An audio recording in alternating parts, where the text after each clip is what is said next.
Do you think that this person's going to be arrested? Yes, without a doubt. Oh no, a poor MAGA liar was smacked in the arm by a 5'0" 70-year-old. I swear these MAGA snowflakes cannot help themselves. They are in a constant state of being disingenuous, to the point where they got Medea Benjamin detained by the police. Luckily, there was plenty of evidence that what Luna says happened definitely didn't, because if you listen to her tell it, the poor baby barely got out of there alive. So one of the lead organizers actually smacked me. And so at that point, I broke contact. Can you reenact how you were hit? I was literally trying to walk away from this person, and they smacked me. In what part of the body? They smacked my arm. Are you injured right now? I mean, look, either which way, you don't touch anyone, especially if you don't like what they're saying. You cannot physically harm someone. You can't hit them. You can't block people from being able to vote. And so what I will say is I have filed charges. There's footage of this. They have multiple angles of this. There was multiple witnesses. We have people that filed statements as well. And I think that she's going to be getting in a lot of trouble. You cannot do that. What a battle it must have been, being chased down by those nasty, nasty protesters asking you why your administration is killing people in Cuba. Luna was dead ass about these assault claims too, even though we can all tell that she's dead behind the eyes because her soul is rotted away from her years of lying. Medea was as shocked as we are when she got stopped and detained by the police, which she luckily recorded for us. So I'm being detained by a bunch of officers here outside of Congress. Anna Paulina Luna, a right-wing congresswoman, just came from the hearing with Marco Rubio in which she accused CODEPINK of working for foreign governments and being paid for by foreign governments. So we walked out with her to say, we are volunteers, this is such BS. Come on, you know that. This is just harassment. And as we were talking, she said something so ridiculous that I tapped her like that to say, oh, come on. The police thankfully let her go immediately. I mean, it's not clear if this was because they saw the video or they just took one look at Medea and was like, no way she could ever hurt anyone. But it didn't take long for the video to hit the internet. And it's hilarious to watch since these liars never think that we'll just fact check them. As you can see in the video, this is less of a smack and more of a brush, or not even that, more like a friendly tap. Cuban people right, being killed right now by a policy of cutting off oil, cutting off every single way that government can get money to keep the hospitals going. To actually get aid to the people of Cuba, because it doesn't sound like you do. No, because Marco Rubio has been sanctioning the Cuban people, which is hurting them by the billions. The government by the billions. No, that hurts the people there. They have no power. You are misinformed. When's the last time you were in Cuba? Wait, you just touched me. Oh, it was sorry. It doesn't matter. You just touched me. Right, You're going to walk away right now or else I'm going to call Capitol Police. Don't touch me. I will walk away. Bye-bye. They have no power.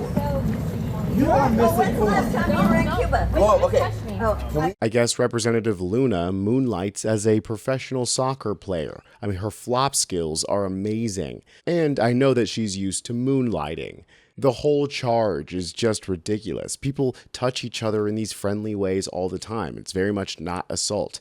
In fact, Medea showed us that another MAGA representative grabbed her face the very same day, and she didn't press any charges. Funny how Rep Luna called the police to arrest me. They didn't once they saw the video. Well, there we have our answer.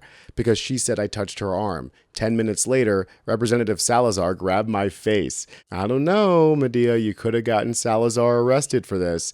And that would be, unironically, a great way to help the Cuban people.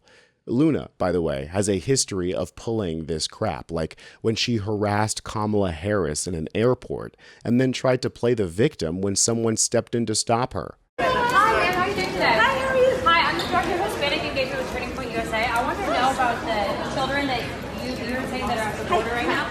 Wait, would you answer this question real quick? No, I'm taking a picture real quick. I'm sorry. Yeah, you're getting behind me and you're saying that you're fighting for women. No, I'm not going to back off. Don't touch me. Don't touch me. Of course, Luna is telling that woman not to touch her after she touched them first.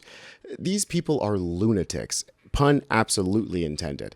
And that extends to all of these MAGA reps who fake their injuries, like when MAGA Mace acted like she had her arm broken after she shook hands with a trans woman. She got called a drama queen for that, and people are rightly pointing to this scenario as a parallel to that one.